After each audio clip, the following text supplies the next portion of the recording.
Hey guys, did you know that nearly half of all Social Security recipients are paying taxes on the benefit they spent decades working for? After years of paying into the system, a retiree can face a tax bill on up to 85% of their Social Security benefit. So, how did we get here? My name is Deji. I am your life coach. Welcome back to my channel once again. Before we continue, let's go talk to our sponsors and see what they have for us today.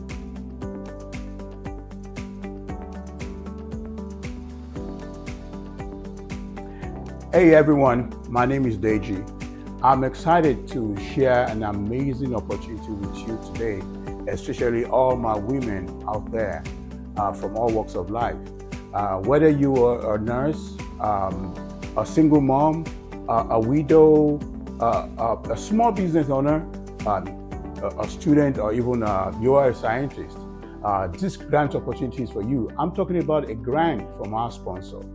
They're offering funding of $5,000 up to $15,000 to help support your dream and goals. Don't miss out on this chance to make a real difference in your own life. Watch the clip at the end of this video. That way you can get more information on how to take advantage of this incredible opportunity. It could be a once in a lifetime opportunity, so I don't want you to miss out on it. Till I come your way in my next video, thank you very much, and I'll see you again.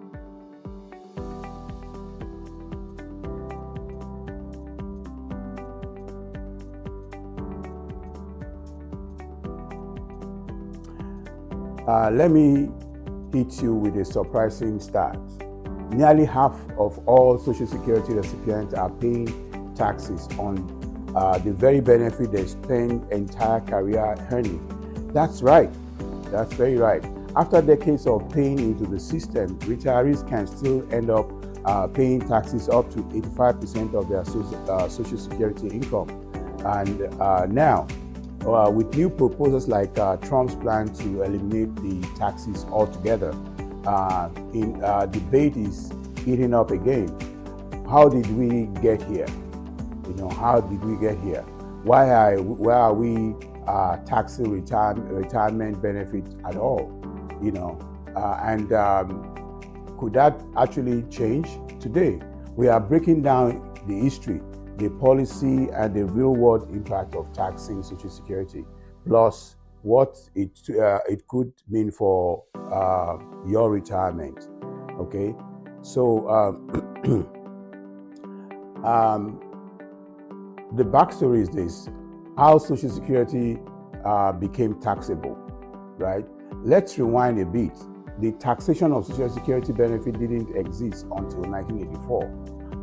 That's when Congress decided that higher income retirees should pay taxes on a portion of their benefit. At the time, it only affects about 10% of recipients. Here is how the current system works. If you are a single filter and I'm a filer, and you are combined, your combined income is $25,000 and $30,000, up to $34,000, up to 50% of your benefit may be taxable. If your income exceeds $34,000, up to 85% of your benefit can be taxable. If married couple filing jointly, the 50% threshold starts at $32,000 and jumps up to 85% when combined income exceeds $44,000. Now, here is the kicker. Those income thresholds are set back in 1983 and adjusted just once in 1993. They haven't been indexed to inflation since. So what seems like a high income retiree in 1984 might just be your average middle class retiree today.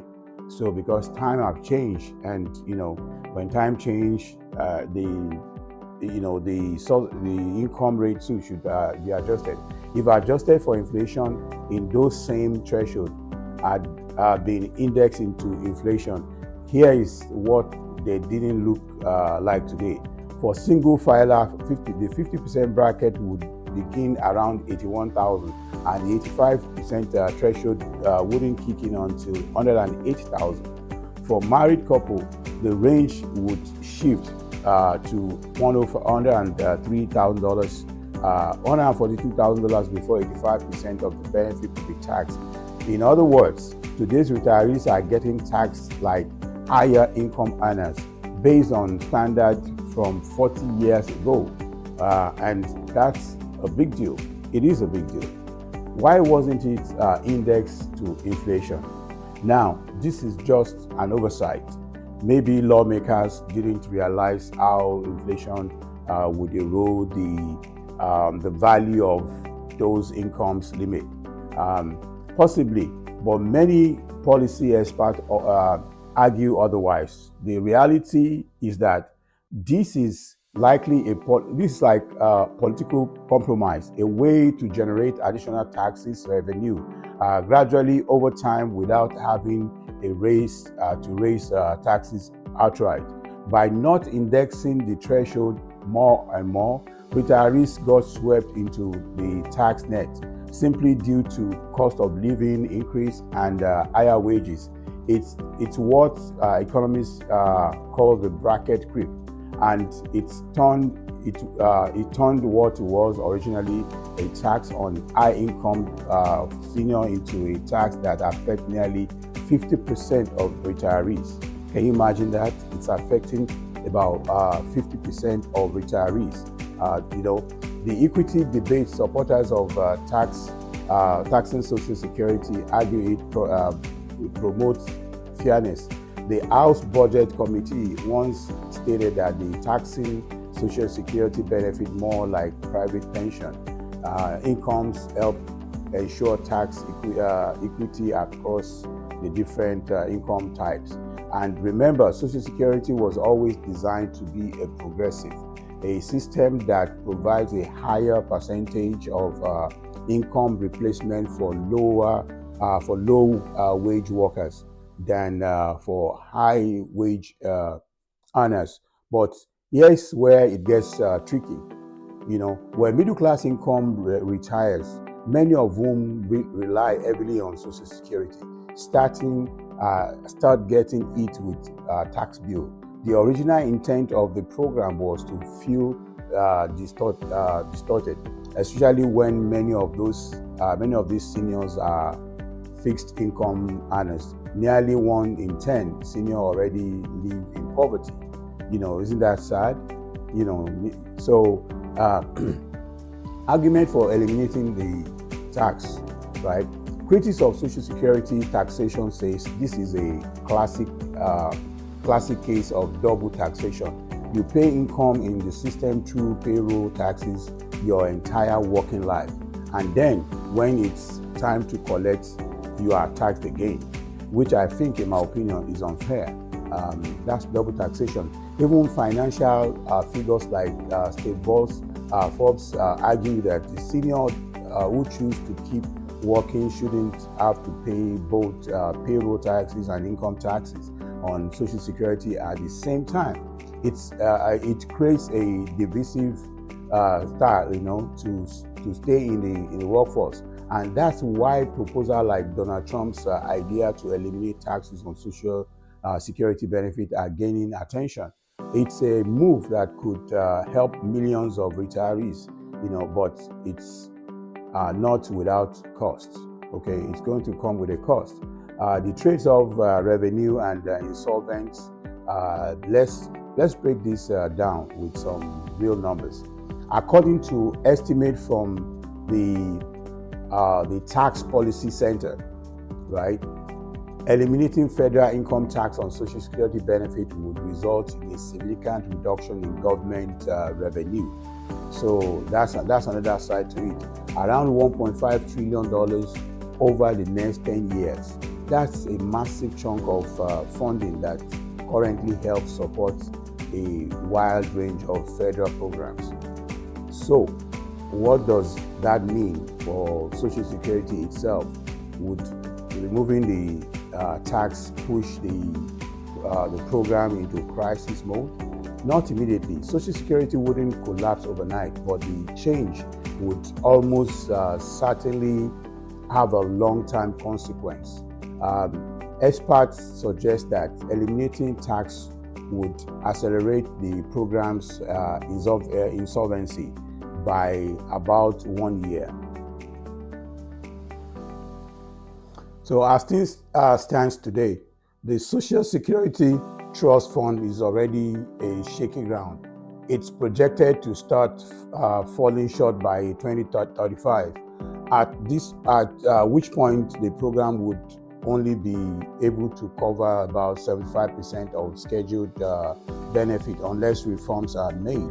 That's a 25% cut in income for retirees who are relying on those payments to cover their basic needs.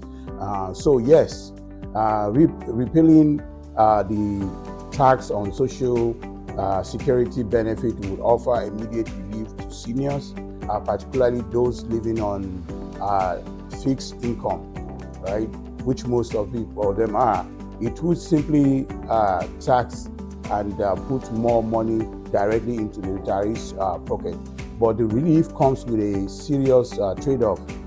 The government would have to find another way to make up for the $1.5 trillion, either through spending cut, borrowing, or new taxes elsewhere. In short, it's a classic policy dilemma: short-term financial relief for senior versus long-term stability for Social Security as a whole. So there have to be some balance here. Okay, real life example would be this: the tax trap in action. Let's say you are a retired couple. You both receive $1,500 a month in Social Security. That's $36,000 a year. You only have a traditional 401k, and due to retirement minimum distribution, right, you will draw $50,000 this year. That puts your household income at $86,000, and 85% of your Social Security is now taxable. That's a bill many retirees don't see coming. Now, compare that to a couple who invested in Roth 401k, right?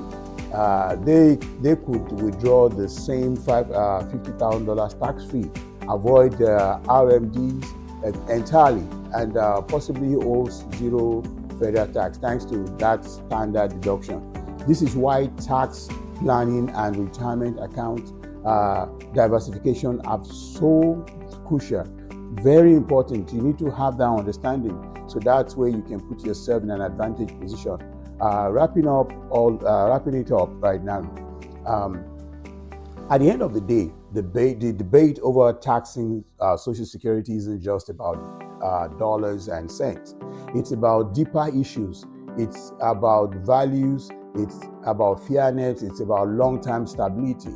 And above all, it's about ensuring dignity in retirement for millions of Americans who spend decades working, saving, and contributing into the system. Okay, on one side, you've got people saying we need to eliminate this tax entirely.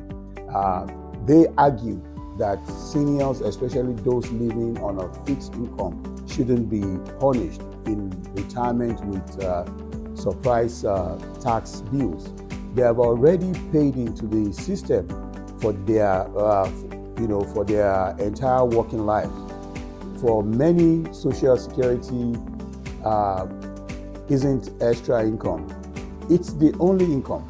So taxing it again feels like double blow, especially when every dollar counts.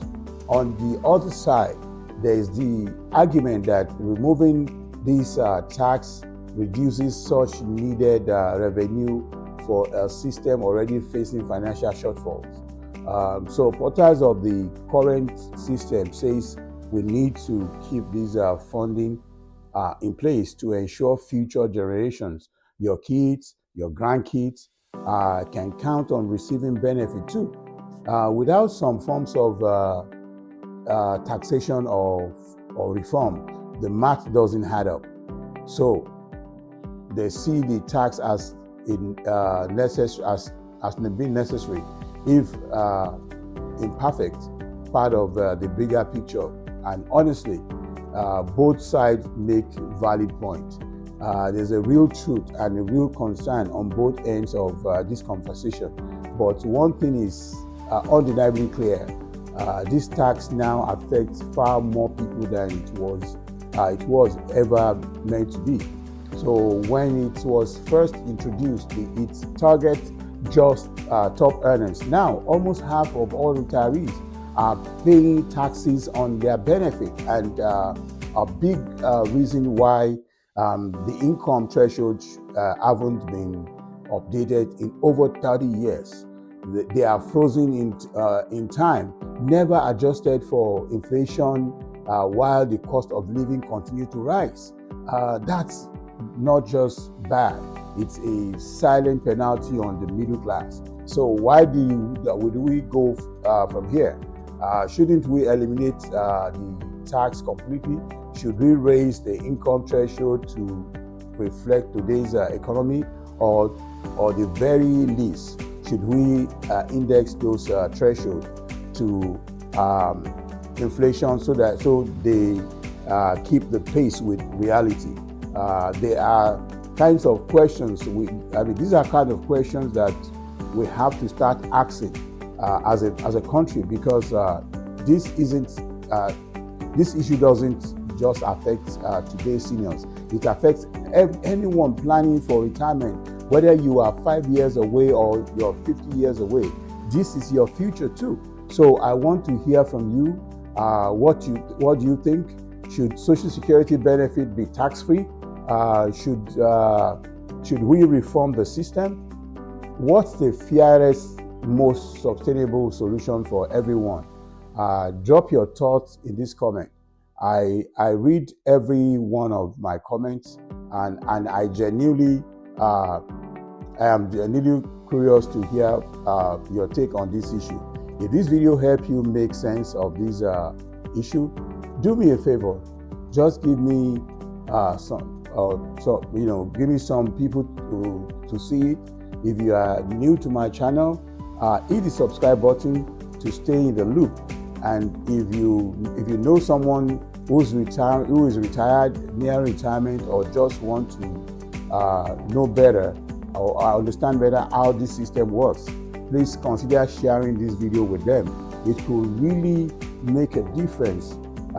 Take a moment to watch the clip at the end of this video about how you can take advantage of the funding opportunity. It's a grant from our sponsor. So I think it's between 5,000 to 15,000 in grant funding that you can receive, and this is money that you don't have to ever pay back. So I want you to take control of your financial future, and the way to do that is now. So till I come your way next time, thank you for watching. As a woman with a vision, I know how crucial it is to have the right support to elevate my aspirations. That's why I'm excited about the Women's Empowerment Grant. This quarterly opportunity offers grants between $5,000 and $15,000, empowering women like me to turn our dreams into reality. Whether I'm launching a startup, furthering my education, or leading a community initiative, this grant fuels my journey. Applications are open year-round, with quarterly reviews to select inspiring women. This is my chance to make a difference. The application process is ongoing, and I'm excited to be part of a community of inspiring women. This is my chance to fuel my journey and make a real impact. I'm applying now because my vision deserves to thrive. Visit the website to learn more and join me in this empowering journey.